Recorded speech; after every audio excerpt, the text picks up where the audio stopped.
This is Dabu7 with an earthquake update. As you can see right here, we've had some swarming going on in the Tonga region. Now, Tonga is known for letting off some big quakes. It is in a very remote region, and this part of the ocean floor out here is an area that is constantly breaking up. I've talked about it in the past, and usually when we see quakes like this pop off, you can see the effects of it nearby. You can see here in the Coral Sea, very close to that, and I can't get it to load next to one another here on the quake map, but there is some action and some swarming going on here. And as you can see over here in the United States, as far as the most recent action goes, a lot of the activity just along the West Coast. Now, I want to take a look here at the areas of Yellowstone. Here in the past 48 hours, there has been a significant quake, a 4.2 quake in the Yellowstone region. Now, I say that this is significant because anything that's over 4 and is very shallow, hitting around the caldera of a supervolcano, in my book, is something to pay attention to. We've been watching the swarming going on in a couple different regions here on the western flank of the caldera. But when we start to see new activity in new areas pop up, very shallow, at a depth of where magma could be moving underground, it's something to pay attention to. Now, if we start to see swarming or a bit of a pattern where you see it marching toward a specific point, something to pay attention to as well.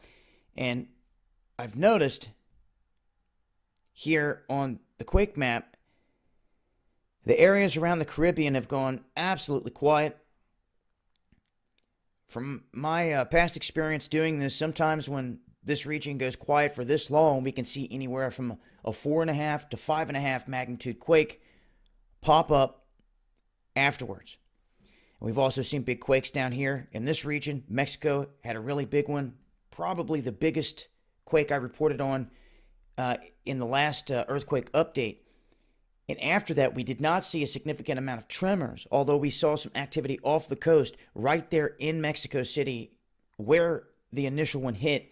We didn't see any more activity, which is a good thing. But then again, when you have an area that is known for activity and for a long time it goes silent, well, that could be a lot of pressure building up. And we've seen that happen down here in Chile, this pinch point, Peru, where this region right here, like it is now, will go quiet for a long time, and then all of a sudden a 6 to 7 pointer pops off and it continues to swarm and swarm and swarm.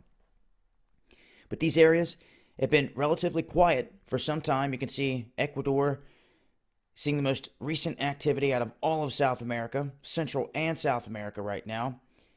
And I would suspect that you'll see a little bit of an increase in quake activity around the Caribbean islands here within the next day or so. Hopefully not big, but the biggest thing that I've caught here out of the earthquakes here recently is the 4.2 here near Yellowstone. Something to pay attention to. If I see any more activity like it, I'll keep you guys posted. Wanted to get the update out there. Stay tuned for more information, more videos, and also follow me on Twitter for the latest updates. I'm always kicking out info over there that you may not catch over here on YouTube. This has been Dabu7 with an earthquake update. Much love.